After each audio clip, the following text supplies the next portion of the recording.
In an embarrassing new blow for Blake Lively, Taylor Swift will be subpoenaed to be questioned under oath as part of the ongoing Lively versus Justin Baldoni lawsuit battle, according to a source close to the legal action. Both sides in the dispute have reportedly mentioned Swift in their filings, which is why the Eras Tour headliner is part of the first group of potential witnesses who have already been contacted by Baldoni's team. Including Taylor Swift in the Blake Lively Justin Baldoni lawsuit is savage, strategic, and scary. Blake Lively essentially threatened, you could say, Justin Baldoni, calling Taylor Swift and Ryan Reynolds her beautiful little dragon monsters that she sometimes has to use to get what she wants done. Taylor Swift, the global pop sensation, finds herself caught in a whirlwind of controversy as her name surfaces in a high-profile legal battle involving her close friend, actress Blake Lively, and actor Justin Baldoni.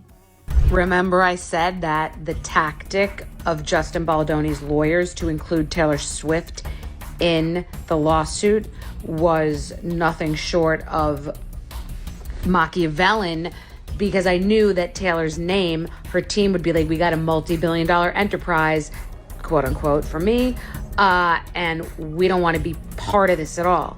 And now she is running for cover and leaving Blake for dead because they don't want any part of this. And that was a tactic. And I keep saying this is the craziest, by far, legal situation to ever hit the entertainment industry. Allegations of manipulation and strained friendships have taken center stage, with reports suggesting that Swift feels used by Lively amidst the chaos. Justin Baldoni is suing Blake Lively and Ryan Reynolds for $400 million. That's obviously a shit ton of money, and more has been revealed in this lawsuit, including a bunch of texts from Blake Lively to Justin Baldoni. She sent, allegedly, if you ever get around to watching Game of Thrones, you'll appreciate that I'm Khaleesi, and like her, I happen to have a few dragons. So really, we all benefit from those gorgeous monsters of mine. You will too, I can promise you. What? Excuse me. Yeah. What is that text? First of all, I don't know if Blake Lively remembers how Game of Thrones ended. Right. With that text message. Two, I don't think Taylor Swift would like to be called like a little minion. Like saying it's my little dragon is basically like I have a little minion. I have a little minion named Taylor Swift. And Ryan Reynolds. I mean, my little you monsters. can't be calling yourself Khaleesi. No, you can't. You like, just can't. Calling yourself Khaleesi. No. These are my little monsters. And no. What? No. Like, when I first saw those messages from Blake Lively, I was like, are these photoshopped? Like, I was like, what is happening?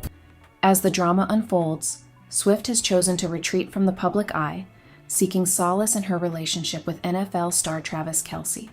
Well, I am pleased to report that we have got live footage of one of her dragons. Check this out.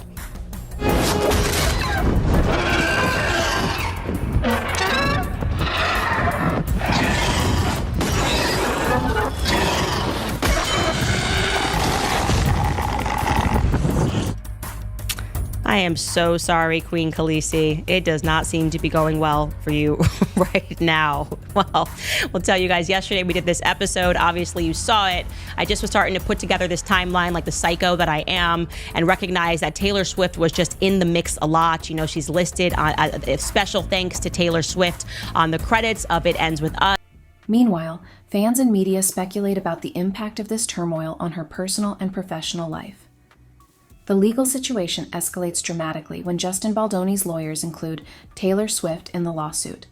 Blake Lively has bragged about her big friendships in Hollywood, but it seems like she's losing her steam, and now she was just dropped by Taylor Swift. Blake Lively and Taylor Swift first became acquainted in 2015 when Blake Lively did an ad for L'Oreal and she mentioned Taylor Swift's song Bad Blood in the Instagram post. And because of that, a few months later, the two decided to meet in Australia while Taylor Swift was forming a concert and they formed a friendship there. In 2021, Taylor Swift decided to help out Blake Lively's career because she was trying to be a director, so she let her direct her music video, I Bet You Think About Me. Now that friendship's being put through the rocks because Justin Baldoni in his lawsuit against Blake Lively has named Taylor Swift, saying Blake Lively would use Taylor as a weapon against him. With a big example being a fight that Blake Lively and Justin Baldoni had when making It Ends With Us, where Blake Lively wanted a rewrite that Justin Baldoni didn't want to do. Blake Lively invited Justin Baldoni over to dinner where Taylor Swift was there, and Taylor Swift was trying to put pressure on Baldoni to change the script to the way Blake Lively wanted it. It's very timely. It says Taylor Swift's taking a step back from Blake Lively as dramatic legal battle with Justin Baldoni threatens their decade-long friendship.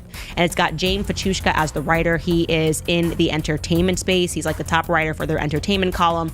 And he's not going to just write this unless he was told this. This is how it works in the background, you guys. You have these PR people who come behind and they tell you this is what we want planted. And the more power you have, it will be word for word, exactly what you want the public to read. So I'll tell you what they want the public to read. It says Taylor Swift is taking a step back from her friendship with Blake Lively after feeling like she was used as an intimidation tactic by the actress in a lawsuit that she never wanted to be embroiled in. A move perceived as Machiavellian. This tactic aims to leverage Swift's immense influence in the entertainment industry, knowing that her involvement could complicate matters for both Lively and Baldoni. And you'll disagree with me because I know Taylor Swift better than you do. Taylor, just think back on 2023, the world seemingly was against her relationship with Maddie Healy. Did that stop her? No. She rode that until he dumped her. She's a ride or die until the trust is broken. They're all children, including you. I am a very responsible adult child, okay? Swift's team, recognizing the potential fallout, quickly distances themselves from the controversy, leading to speculation that she is running for cover to avoid being dragged deeper into the mess. Her friends also think that Blake's "I'm Khaleesi and like her, I happen to have dragons" text to Justin was uncool and unnecessary because she was essentially used as an intimidation tactic. She was referred to as some kind of pet or possession. Taylor shouldn't even be involved in this at all. She was only going over to visit Blake and Ryan with the understanding that the meeting would be over. A second source said, Taylor has politely backed away from it all. She is conscious of her own image and hates that she was even mentioned. Okay, so the last part is true. She is politely backed away because she's conscious of her own image. She's extremely conscious. Blake Lively, known for her playful wit, references Game of Thrones in a text to Baldoni, calling herself Khaleesi and likening Swift to her dragon. And in the lawsuit, he's painting her out to be a weapon that Blake Lively used to help bully Justin Baldoni into giving her more control over his movie. And Taylor used her immense influence to help her friend intimidate him. And then Vanity Fair just wrote an article that isn't helping titled "Taylor Swift rolls into Kansas City Chief game hours after Justin Baldoni calls her a bully." Well, she looks fabulous either way. And I was on Justin Baldoni's team, but you cannot bring in my queen Taylor Swift and think I won't defend her. This allusion to their strong friendship and Swift's power in the industry suggests a dynamic where Lively sees herself as a queen-like figure, with Swift as her unstoppable force.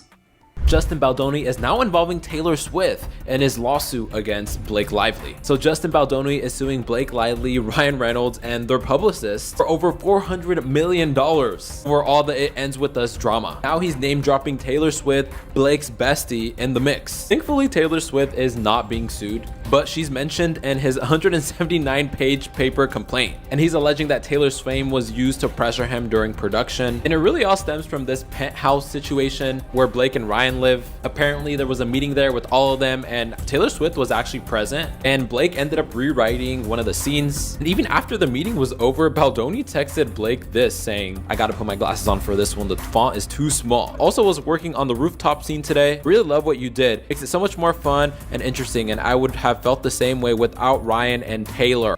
In the series, Khaleesi commands dragons as symbols of strength and dominance, paralleling Swift's influence in music and pop culture. However, the implications of such a comparison raise eyebrows, as it could be interpreted as diminishing Swift's stature by likening her to a mere minion or pet. This was a sinister PR move. Blake Lively then moved 11 days later to file a lawsuit. So now she has filed a lawsuit, and I don't think she ever wanted to do this. I think she genuinely wanted this to be a PR move, and she wanted to leak it to the New York Times. She thought the public would take her side with no questions asked. And instead the public is saying, no, we have a few questions here. And Justin Baldoni is going all the way to the wall on this. His lawyer is already giving interviews explaining just how nasty her team has played this. The lawyer's name is Brian Friedman. He stopped by the Megyn Kelly show.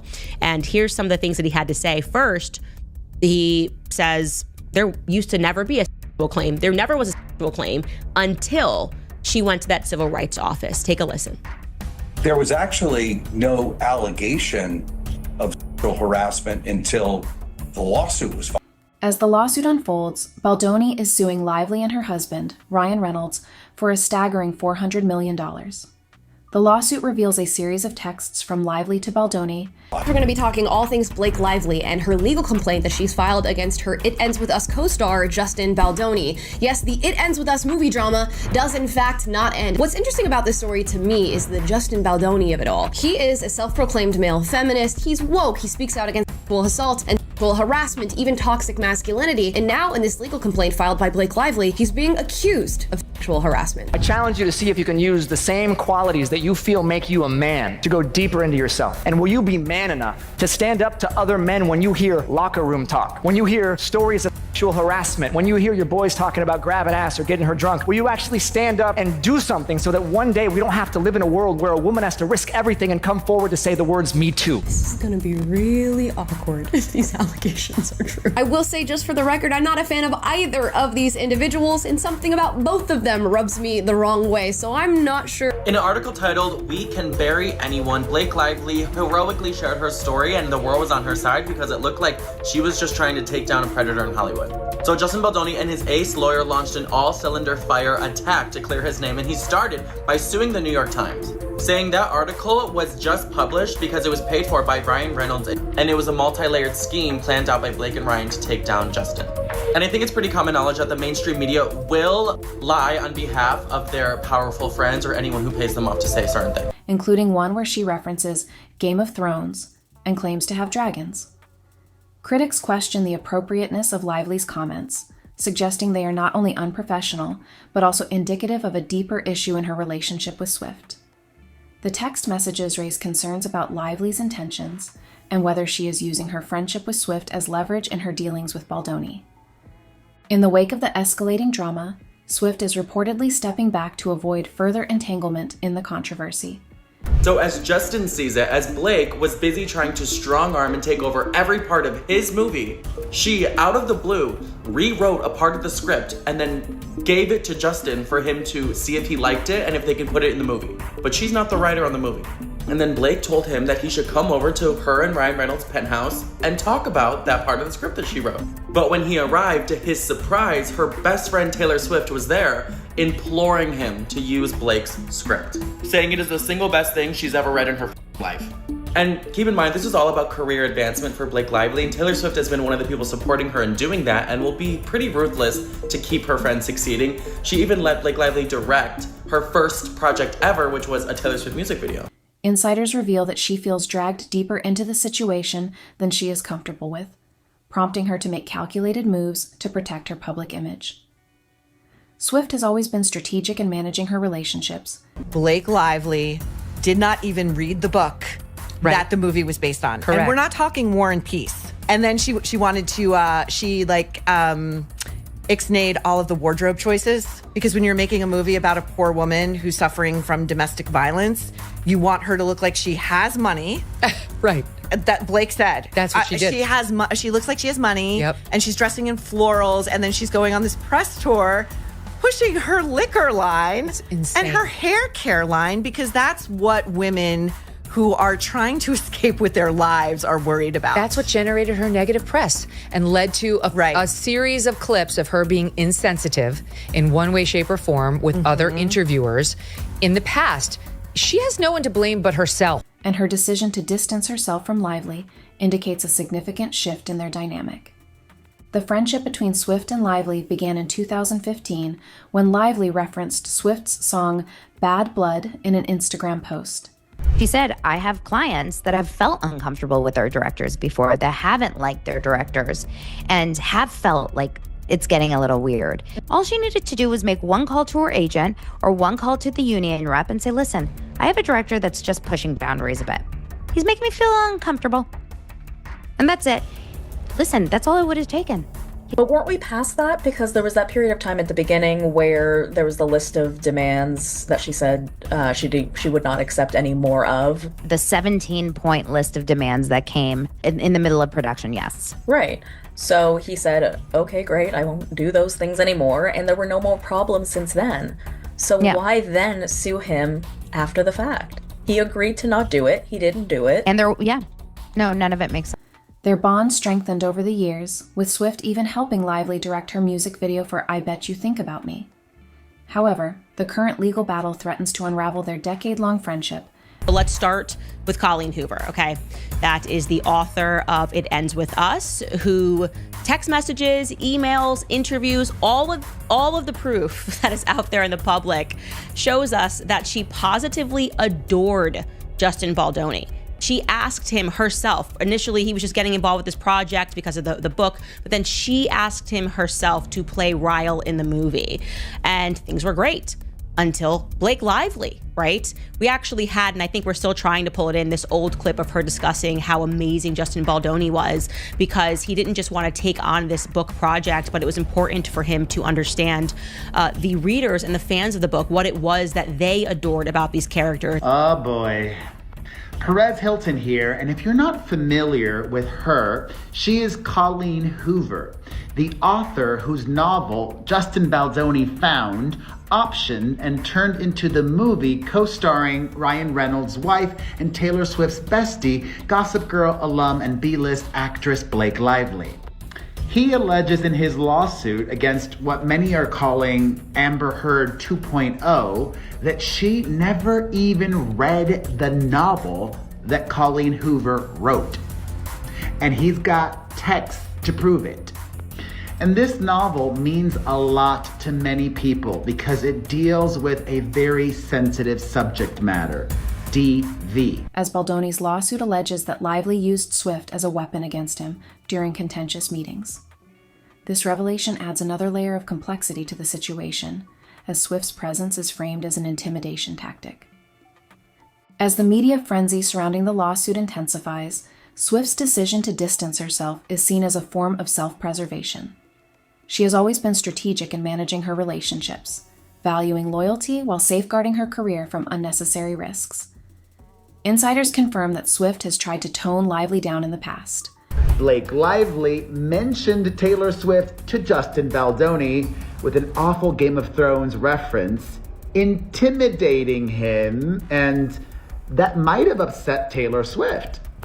The Daily Mail says that the uncool and unnecessary description, her as a dragon, was reportedly the final straw for Swift, who had never planned to be at the meeting, but arrived at Lively's New York penthouse to find it was still going on. But the realization that it may never happen prompts her to step back. The fallout from the lawsuit has significant implications for both actresses.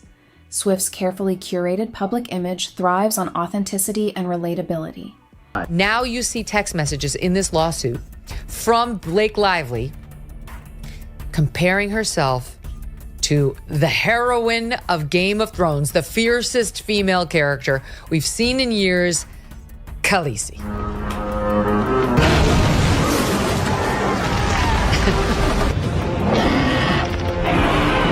That's her riding her dragon. She's the mother of dragons in Game of Thrones. And that's what Blake Lively says in a text message, that she too has her dragons, Ryan Reynolds and Taylor Swift. That's, again, believed to be the other person. And that they are powerful advocates for her.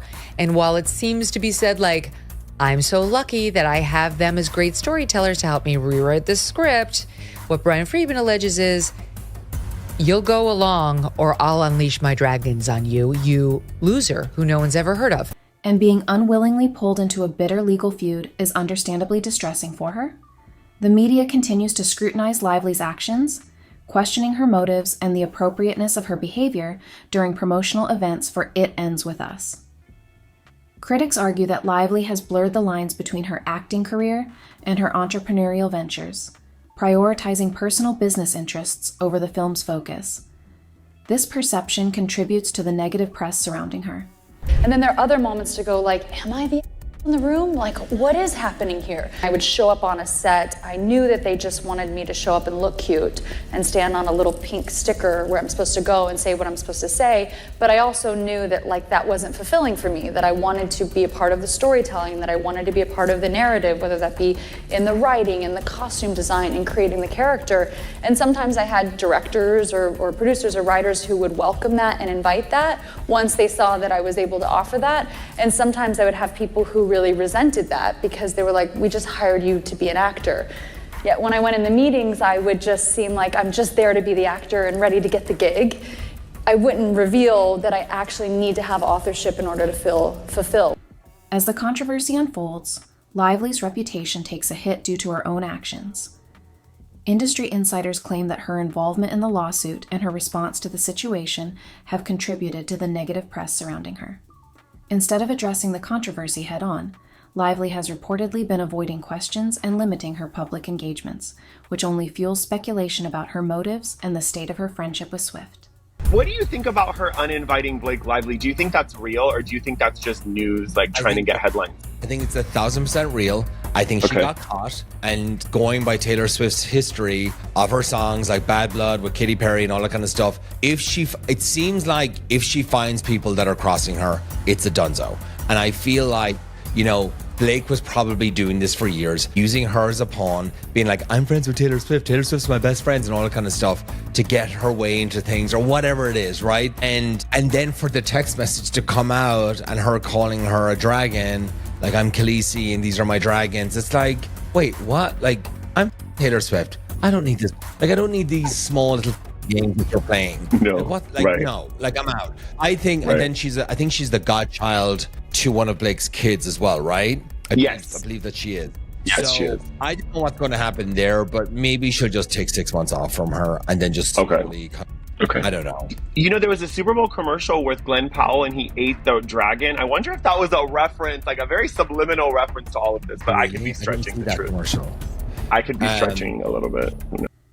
The legal battle has also sparked discussions about the broader implications of celebrity friendships and the pressures faced by public figures in the entertainment industry.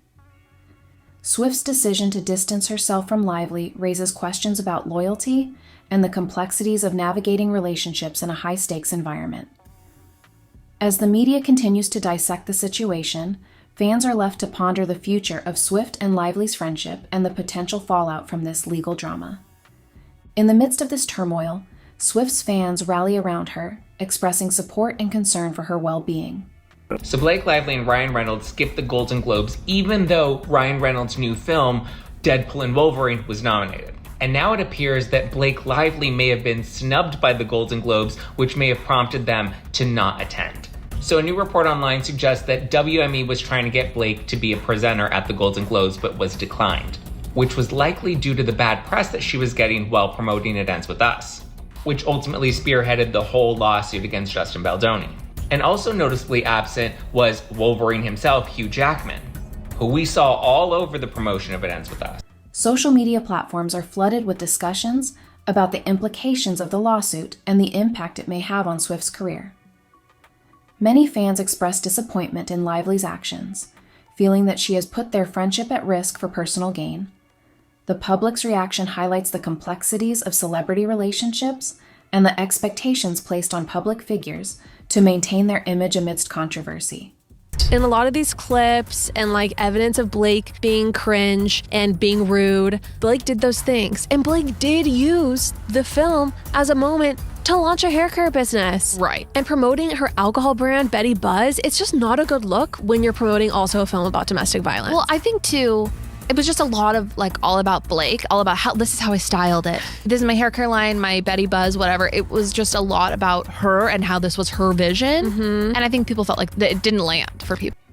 As the entertainment industry watches closely, eager to see how this situation will unfold, the tension between Swift and Lively remains palpable. The public is left to contemplate the implications of this unfolding drama and the nature of rivalry in the entertainment world. The screen fades to black, leaving viewers to reflect on the complexities of friendship, loyalty, and the high stakes of fame in Hollywood.